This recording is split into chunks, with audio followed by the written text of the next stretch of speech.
नियति। राधा मुझसे कहती है, कृष्ण यदि तुम जानते हो कि नियति क्या है तो उसे क्यों नहीं बदल देते। अब महादेव मुझसे कहते हैं कि श्री कृष्ण यदि आप जानते हैं कि शाम की यही नियति है तो आप उसे बदलने का प्रयास ही क्यों करते हैं। क्यों? क्योंकि मैं एक पिता हूं और पिता का यही कर्म है कि वो हर संभव प्रयास करे अपने संतान के शुभ के लिए। नियति को मैं जानता हूं, किंतु ये भी जानता हूं कि कर्म से बड़ी और कोई नियति नहीं होती। अनुभव रहा है कि कर्म के हाथों नियति का ये चक्र भी बदल जाता है। इसलिए जीवन में कभी भी यदि आपको ये लगे कि ये तो असंभव है, तब भी प्रयास करना मत छोड़िएगा।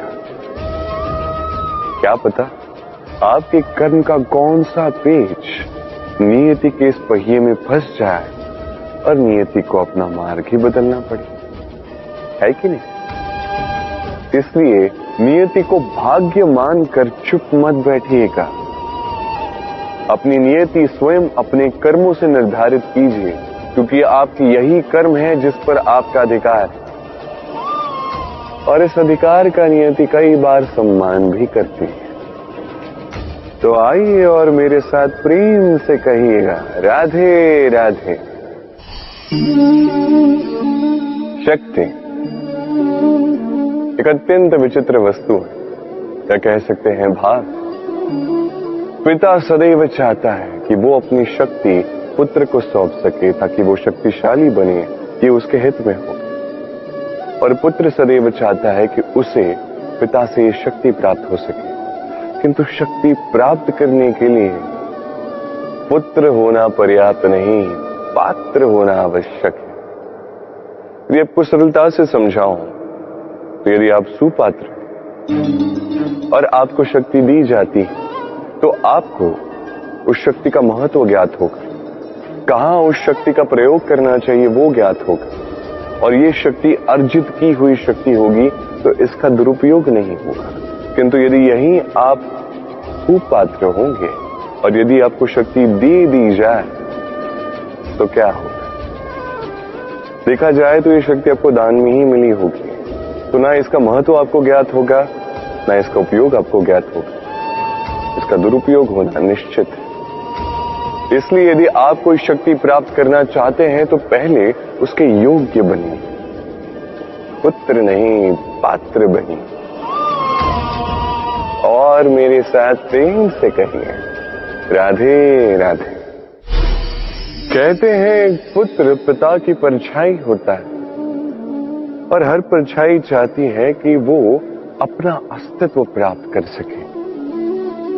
पुत्र चाहता है कि वो अपने पिता की भांति बने या कभी कभी उनसे भी श्रेष्ठ बने, पर इसमें कुछ भी अनुचित नहीं।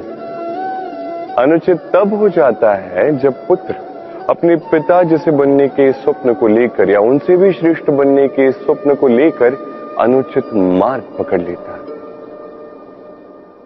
क्योंकि तत्पश्चात वो ये नहीं चाहता कि वो अपने पिता के गुणों को आत्मसात कर ले। वो बस ये चाहता है कि संसार की दृष्टि में मैं श्रेष्ठ सिद्ध हो जाऊं। ये अनुचित है। संसार में कई सारे लोग इसलिए श्रेष्ठ बनने का प्रयास करते हैं ताकि उनके परिवार के पिता का मान सम्मान बढ़ता रहे। ऐसे भी लोग होते हैं और यही है अंतर उद्देश्य का।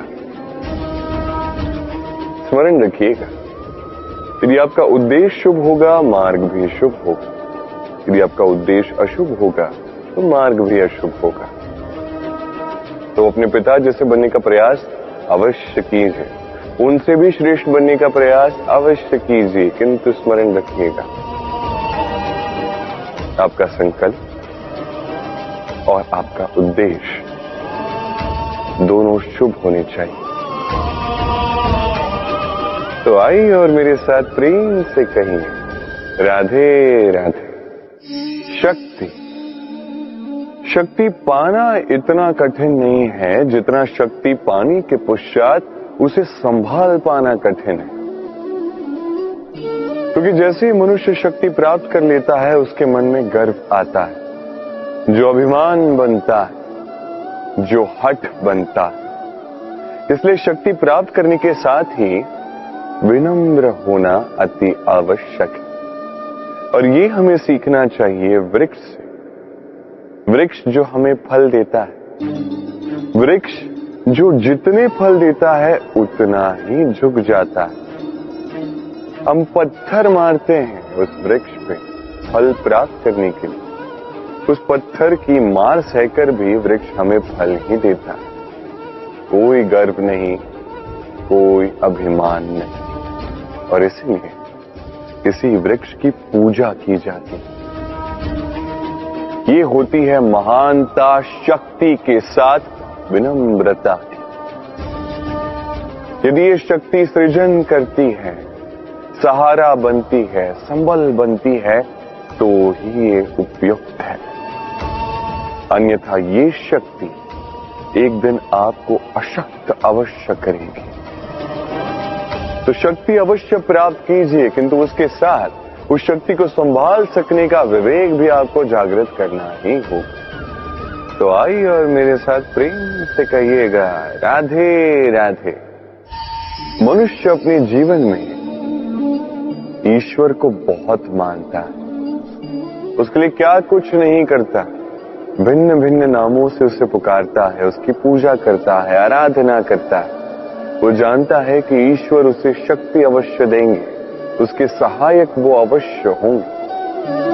किंतु जब बात की जाए गुरु और ईश्वर की, तो गुरु का मान भी कभी कम नहीं होना चाहिए। क्योंकि सत्य कहूं तो गुरु ही वो सीढ़ी है जिस पे चढ़कर आप ईश्वर तक पहुंचने का मार्ग ढूंढ सकते हैं। वो मार्ग आपको गुरु से ही मिलेगा। गुरु नहीं तो आप ईश्वर को कभी पा नहीं सकेंगे। और जीवन में कई बार लक्ष्य से कहीं अधिक महत्वपूर्ण मार्ग होता है। तो इस मार्ग का सम्मान करना सीखिए, अर्थात गुरु का सम्मान करना सीखिए, क्योंकि गुरु ही परमेश्वर होते हैं। तो आइए और मेरे साथ प्रेम से कहिएगा, राधे राधे।